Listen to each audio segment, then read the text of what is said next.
The second president of Texas was Mirabeau B. Lamar. Now, like I said earlier, Lamar and Houston did not get along. The format that we're going to learn about Lamar's presidency is very similar to how we learned about Houston's. We're going to look at his 3 goals.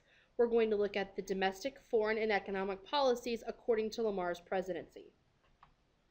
The 3 goals that Lamar had, he wanted to expand Texas into an empire. He wanted Texas to become a force to be reckoned with. He wanted Texas to be able to take over the world and be its own country and be free of any allegiances. He wanted Texas to become your next like Great Britain or France of the time. Bolster means he wanted to build up. So where Houston wanted to take apart, Lamar wants to build up the armed forces. You can also thank Mr. Mirabeau Lamar for the reason that you're watching this video tonight, or the reason that you sit in school on a daily basis. Lamar wanted to create a public education system. He wanted to ensure a way for all students, regardless of gender, color, age, whatever, to be able to get an education. Looking at his presidency, a few things occurred. He changed the flag to the flag we have today, which is called the Lone Star flag. Like I told you during Houston's presidency that the capital would soon be moved, he did. He moved the capital from Houston to a place called Waterloo, and he changed that name to Austin to honor Stephen F. Austin. Lamar did this because he did not like Houston. He did not like Sam Houston, and he didn't want to have the capital be in a place named after Sam Houston. Remember, foreign policy deals with things outside of Texas, so the relationship of Texas and other countries. So Lamar wanted to try to get peace with Mexico just like Houston did, but he went about it in a very different way. He requested 3 meetings to meet with Mexico, and each time Mexico refused. Because remember, under the treaties of Alaska, Mexico never recognizes Texas as independent. And Lamar did not want annexation. Where Houston did want annexation, Lamar decided he did not want annexation. The other piece that he wanted to get, remember, he wanted to make Texas an empire. And to do that, he needed to get other countries to recognize Texas as an independent nation, as its own country. And he did succeed in getting France and Great Britain to acknowledge Texas as its own country and not a part of Mexico or a part of the United States. In doing that, he was also able to open up a trade agreement between Texas and France and Texas and Great Britain. This piece is going to help build the economy for Texas so that we can be more substantial and sustaining of our own wealth. The domestic policies of Lamar, like I told you, he wanted a public education system. He also wanted to have a university system.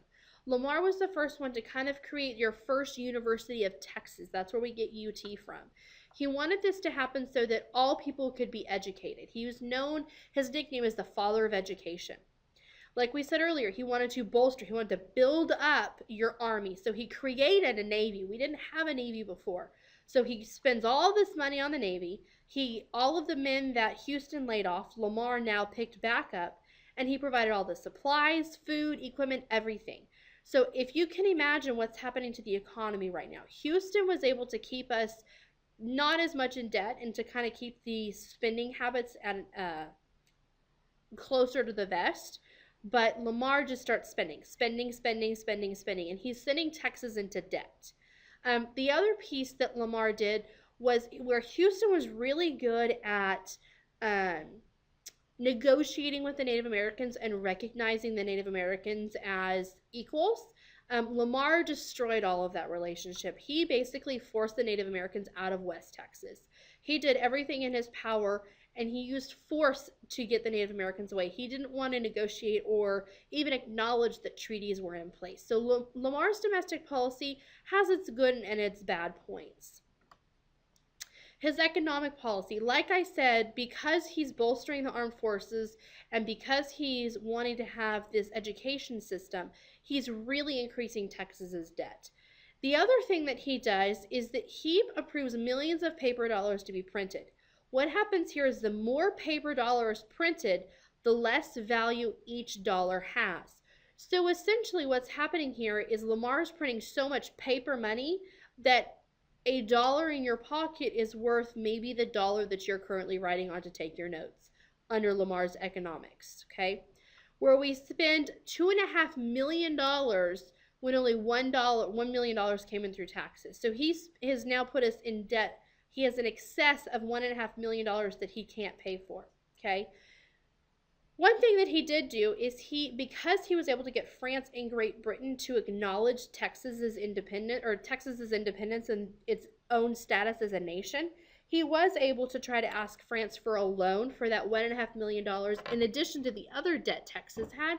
And France denied us because we don't have at this point in time enough taxes, enough revenue coming in as a new country to be able to sustain ourselves, let alone to be able to pay back another country. So France denied the loan to Texas. Understanding Lamar's policies, his foreign, domestic, and economic policies, understanding the goals that he had, do you think that Lamar accomplished his goals? Let's look back at his goals. Did he expand the Texas into an empire? Did he bolster the armed forces? And did he create a public school system? Okay, so looking at these three goals, did he accomplish what he had set out to do? I want you to think about this answer. I want you to write it down in the bottom of your summary for Lamar. Did he accomplish his three main goals? Did he accomplish expanding Texas into an empire, bolster the armed forces, and create public schools? Answer it in 2 complete sentences, avoiding no-no words, making sure that if you need to go back and watch this video, you do.